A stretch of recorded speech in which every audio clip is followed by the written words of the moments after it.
How's it going, YouTube? Navy Sooner here. Today, we're going over this rifle right here. It's a new project.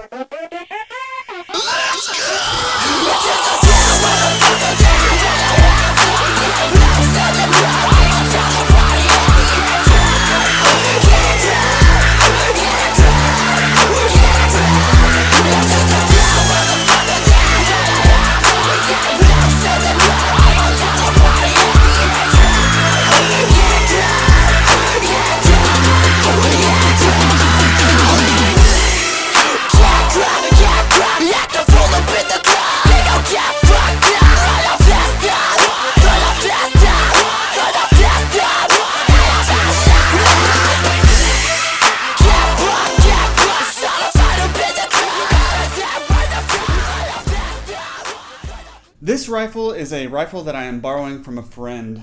It is a Palmetto State Armory upper and an Anderson lower. He purchased this a couple years back before the whole incident with the Mexican beer flu and before people started paying outrageous prices for Palmetto State Armories and Andersons. They're still lower priced than some of the firearms out there, so this is a budget build. This rifle will be the subject of a couple of videos because I'm going to take a good enough rifle, yes, I said it, a good enough rifle, and I'll talk about that later, and upgrade it, keeping it in the budget mindset.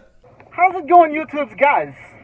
Hey, Navy Sooner, just jumping in here real quick before I go to class. Whoops, campus. Hey, yay. Yeah, it's true, I actually do go to college. Just wanted to jump in here before I go to class and let you know that I have a Subscribestar account and I have a Patreon account. Both of them are Navy Sooner. And if you like my content or you think it's shit and you like to watch shit videos, I would really appreciate if you donated to my cause of the Navy Sooner project. I don't know, sorry. Someone gave me shit about talking about TMP earlier, whatever. Anyways, Navy Sooner on Patreon, on Subscribestar, be greatly appreciated.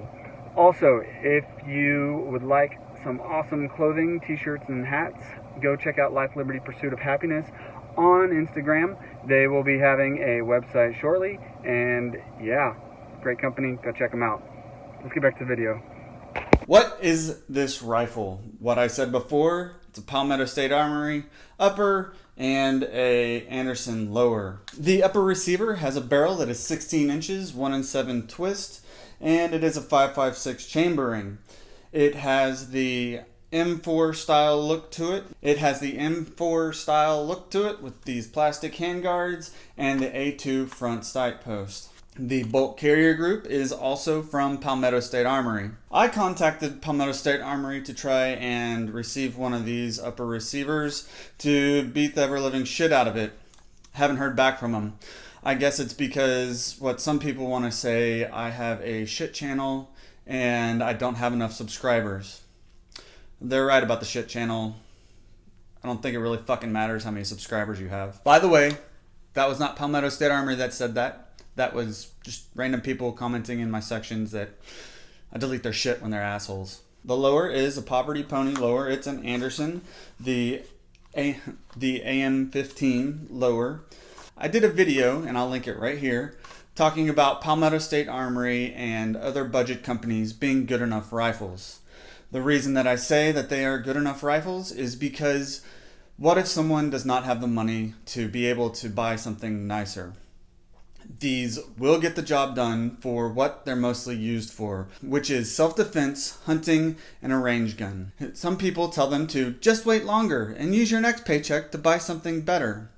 Well, I don't know if you know that we're kind of in a fuck up of 2020 right now, so that's not really an option. And before everything was happening, those people that have saved up enough to be able to purchase this obviously can't use their next paycheck to be able to upgrade what they're going to buy because they have other shit they have to pay for. It's called having a real life, which most of you that want to talk shit don't have.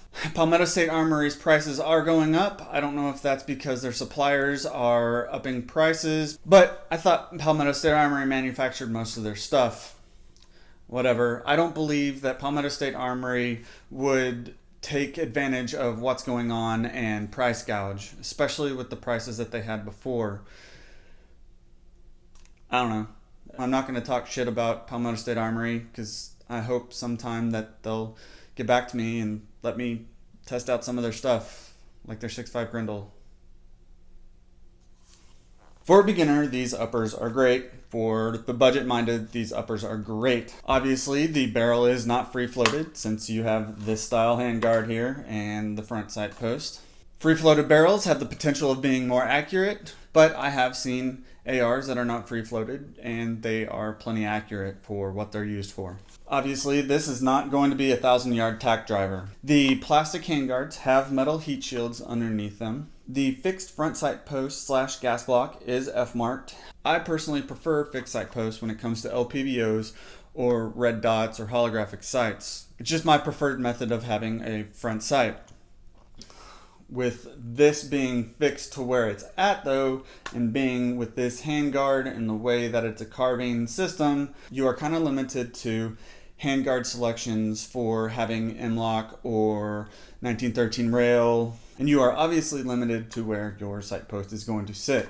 We will be getting a part later on that will be going on this that will take care of accessory positions, but not obviously the front sight post. It's also not a bad idea to start purchasing upper receivers. There is talk out there about maybe the ATF switching what's serialized on AR-15s. Yeah, I know, some of y'all want to bitch about the government and all this shit, but you're really not doing anything but bitching. And if you want to talk about unfair and unjust firearms laws, well, you should have boogalooed a long fucking time ago. So just keep typing away about how you're a big boy and then switch your screens back over to Pornhub and jerk off to videos wishing that your stepmother would come downstairs and tell you that your small dick and your fat belly are good enough for her to get on. The barrel profile is M4. I think that's the dumbest profile of them all for civilians because there's not many of you that are throwing grenade launchers onto this thing or flare launchers. So unless you're doing that, the M4 profile, I think Palmetto State Armory needs to get away from it personally, but whatever. The lower, being Anderson, has a ton of shit talkers, obviously. But if you can put a trigger, a hammer, and a sear, and you can pin an AR-15 upper to it, then what's it fucking matter? Now the problem with some of these Andersons is that they come out of spec sometimes. Well, I've had one come in out of spec. The only thing out of spec on it was that I couldn't get one of those drop-in triggers in there, which if a gun is in spec, those drop-in triggers would go in just fine. But it has a Geisley trigger in there, works just fine. I've also seen where the holes for the takedown pins are not milled out correctly, and some people were not able to pin an upper to it. Anderson will take care of that issue with their lowers for you. I understand that it's annoying that you have to send a lower in, and you might have to redo a background check because it's a different serialized part that comes to you, but they will take care of it. Don't get me wrong, I like my nicer lowers too, but what it used to be for the price, these were a good deal. And now if you can find like a Aero Precision lower locally or a Spikes lower locally, probably going to be the same price after you pay for this, pay for an FFL, pay for shipping. So if you can find one locally, I would go with that. There is a gun shop in Temple, Texas. I won't name the name of the gun shop, but they have this old asshole that sits behind the desk that he is a jerk to anybody unless they have an AARP card. And sometimes he's an asshole to them too. But they have had Aero Precision lowers in stock for $89.99 on the regular basis. So yeah, and the Andersons were $79.99 that they had. So I think I would pay the $10 extra to go with an Aero Precision. And some people will talk shit about Aero Precision. They're both just fine. People that want to talk shit pay too much money for a fucking upper sometime, or they're a supplier or a dealer or a manufacturer. Those are the only ones that really talk shit. Or the guys that like to play Fortnite and pretend like they know what the fuck they're talking about. Also, the FFL prices around me, the lowest I've found is $25, and that's at Cabela's. Yeah. When I was up in Fort Worth, the lowest I found was for military and veterans was free, but there were other FFLs that the price was only $5 to $15. I think it might just be because I'm in a less populated area that the prices are more expensive, and there is nothing that anybody can do about that because no one will lower the prices. The lower parts kit was from Palmetto State Armory because it was a package deal, the upper with the lower parts kit. The trigger is very mil-spec feeling, but it is a little bit lighter than most mil-spec triggers that I've pulled. This one is right around 6¼ pounds. I pulled it 10 times. 8 out of those 10 times it sat right around 6¼ One of those times it sat at 6, and the other time it sat at 6½. So this is a very consistent trigger, and it's light for being a mil-spec trigger. There is a little grittiness in it though, and there is a little bit of creep. The bolt carrier group is from Palmetto State Armory, like I said before, and it is staked correctly. It says that it is MPI tested and that it is a Carpenter 158 steel. Well, how does it shoot? When I was given this rifle to test out and upgrade, he had not sighted in this carry handle here, which he threw on. I have tried to tell him that he needs to throw a red dot on here, but he says he likes irons. The problem with that is irons are not as fast to acquire, they're harder to shoot out to distance, and red dots are more reliable than they used to be. Even the lower end ones like Hollow Sun. I sighted this in for a 50 yard and 200 yard zero, then I took it back to 100 yards. At 100 yards with these irons, I got a 4-inch group. Now that's not bad for irons, especially with the way that I shoot and this trigger. I'm sure there's people out there that could get a smaller group, and that's not a testament to the accuracy of this upper. That is a testament to the fact that 4 inches is pretty damn good for me shooting with irons. In a later video, I will be putting a scope on here to test out its true accuracy. When shooting it, it was pretty punchy. I don't know if it's because of the gas port or if it's because of the spring and the buffer weight, but I will be testing out different springs and buffer weights in this to get it to try and not be so punchy when it's shooting. And when I say punchy, I mean I've shot 10.3s that have less recoil than this thing. People will say this gun is trash and cheap. I don't think so. This gun is perfectly good for the person that's going to buy this.